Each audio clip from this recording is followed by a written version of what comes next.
Arcadian Vanguard presents The Wrestling News in your daily wrestling newscast for Wednesday, June 21st, 2023. Good morning, I'm Mike Sempervive. We begin today with last night's episode of NXT broadcast live on USA Network from the WWE Performance Center in Orlando, Florida. The show began 2 weeks of themed programming showcasing a slew of championship matches under the title of NXT Gold Rush. 2 title tilts took place on Tuesday night. In the main event, Seth Rollins needed 2 curb stomps to put down Braun Breaker and retain the WWE World Heavyweight Championship. Champion. Got caught. Got dropped. Got stomped.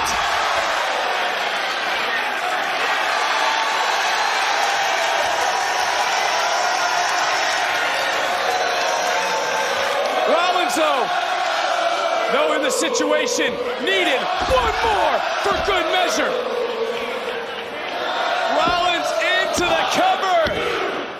Rollins retains. Wow. After the bout was over, Finn Balor continued his assault from Monday night, jumping Rollins from behind, beating him and security down before Carmelo Hayes and Trick Williams emerged to make the save as the show was going off the air.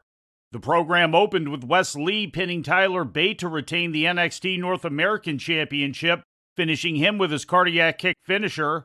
The match saw some mercurial decision-making from special guest referee Mustafa Ali, who spoke backstage to Kelly Kincaid about his motivations during the match in a digital exclusive. Yeah, a fast count in the beginning to remind them that this match can end anytime.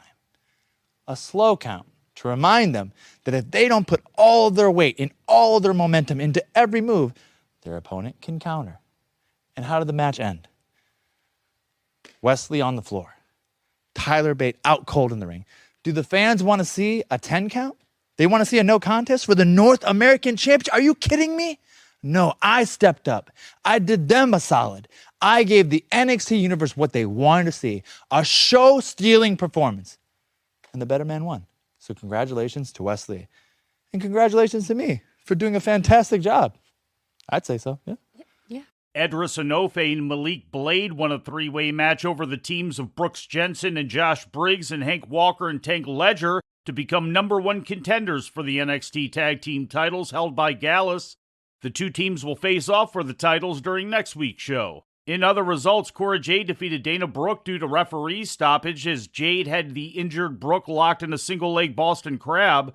And in a tag team match, Jakara Jackson and Lash Legend defeated Valentina Feroz and Ulyssa Leone after Legend pinned Feroz following a Mafia kick.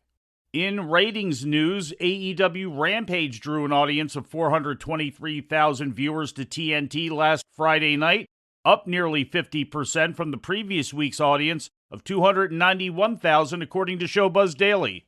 The rating in the key 18 to 49-year-old demographic was .13, representing 170,000 viewers, and up from the previous week's rating of .10 according to WrestleNomics.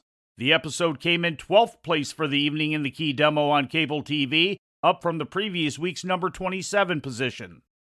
In WWE news, the 7th edition of WWE's Fastlane Premium Live event is scheduled to take place on Saturday, October 7th from the Gainbridge Fieldhouse in Indianapolis, according to an announcement from Paul Heyman yesterday on The Pat McAfee Show. Established in 2015, Fastlane has been presented each year since, with the exception of 2020 and 2022.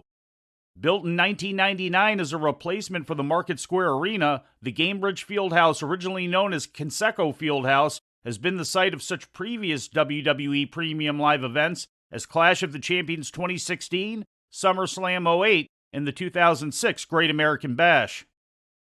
And in video game news, All Elite Wrestling, in conjunction with Warner Bros. Discovery Sports yesterday, announced the development of a new AEW video game for mobile platforms to be entitled Figure Fighters.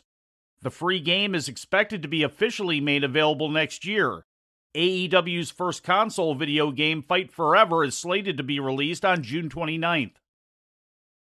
And before we leave you today, we'd like to remind you that however you consume your content, you can find the wrestling news 24 hours a day and 7 days a week across social media. On Twitter, follow us at Wrestling News AV. Our Facebook page is also Wrestling News AV. The Wrestling News can also be found on the Arcadian Vanguard YouTube page. And for those who utilize Amazon Echo devices, just tell Alexa to play the Wrestling News podcast. And remember to make sure you add podcast at the end. Once again, for daily updates, breaking news, and more, follow the Wrestling News across social media. And that's the news for today. If anything happens, we will be here to tell you about it. No clickbait, no paywall, just the Wrestling News. The Wrestling News is a division of Arcadian Vanguard, and the Wrestling Newscast is a production of the Arcadian Vanguard Podcast Network.